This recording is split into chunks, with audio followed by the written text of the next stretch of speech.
So a couple of weeks ago, I was hacked on Facebook. I'd received lots of emails about account recovery codes that I'd never requested. It then came to my attention that the device that they'd used to get into my account was an iPhone or an iOS operating system device based near London. Now, Facebook, in all its infinite wisdom, with all its technology and all its intelligence, should have known that I've never attempted to access Facebook from an iOS operating system device in my life, nor have I ever attempted to access Facebook from near London. Facebook's system should have picked up on this, really. What's particularly sickening about this is that Facebook constantly harps on about how secure it is and how simple it is to use. But I experienced nothing but difficulty trying to get this account back, and for that, I still haven't been able to get it back. Now, bearing in mind, I've had this same account since at least 2009. Earliest email I've got from them is in 2010. I've never changed the email address and I've never changed the telephone number. So Facebook should have made it very easy for me to recover my account because they know I'm a long-standing user and I have been with unchanged details for so long. Meaning, they could have very well easily sent me a one-time passcode to my mobile like any normal company. So the first problem I encountered was it required me to download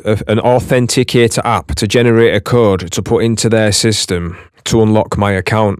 But the issue I had is that A, my phone wasn't compatible with the app, and B, even if it was compatible with the app, I wouldn't have used it anyway because from doing a little bit of research, the Facebook app is spyware and it listens to your conversations and it takes data from your phone and uses it in any which way Facebook determines is fit to use it for. Another option they offered was sending in your state-approved ID. Now, why on earth do Facebook think it's appropriate to ask for IDs and passports and such, especially on long-standing accounts, but in particular when they have a reputation for being hacked? There's loads of stories out there about Facebook leaking customers' data and not particularly caring about it either. They have a very cavalier attitude toward their own customers. Just check out what Mark Zuckerberg said a few years ago. Even if I did want to send my ID in, it requires you to have a bloody webcam. What if you don't have a webcam? So then again, you're screwed. So if you need a smartphone with an app, if you haven't got that, then you need to have a webcam and a computer at least, and a state-approved ID, which they might accept and they might not. So it's all a bit of a gamble, really, isn't it? The final option they offer is to upload 2 documents. So I uploaded a utility bill and a bank statement. I then submitted the ID and I was met with a wheel of death that just span and span and span forever. Did nothing whatsoever.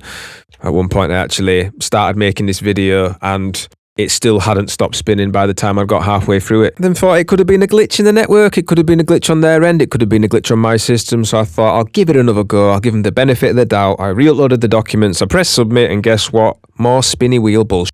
I knew at this stage contacting Facebook was going to be a complete pain in the ass, so I had to scrape all over the internet to find all the email addresses I could possibly find in order to send an email in the hopes of finding someone who would give half a shit about it. So I thought I'd allow some time for them to respond and just forget about it for a little while and get it out of my mind. To wake up to this shit. Lloyds Bank were ringing me and letting me know that someone had used my debit card to buy Facebook ads. So even though my account was blocked, this little parasite who had somehow got into my Facebook account was able to buy Facebook ads, and Facebook had allowed it. So they actually allowed them to hack the account on a device that I've never used before in my life, on an operating system I've never used in my life, in an area that I don't access Facebook from, I never have done in my entire life, to buy Facebook ads on a hacked account, an account they knew that was hacked because I told them it had been hacked. So what did I do? I emailed them again. I told them, how have you allowed this? And yet again, I got ignored. So in the meantime, I've submitted a DSAR request so they can provide all my data to me because I'd be interested to see what they hold on their servers about me and my data. Now, looking online, it appears that Facebook haven't got a good track record at complying with GDPR regulations. They have actually breached them on multiple occasions, so let's hope they don't do it this time as well. I'm going to leave this one here, guys. Any updates I get on this, I'll be sure to let you know. Do me a big favour, please like the video, share and subscribe to the channel if you're not already subscribed. I want to try and bring all this poor customer service to people's attention, and liking the video is going to do a massive help in boosting that. Thank you, take care of yourselves and good night.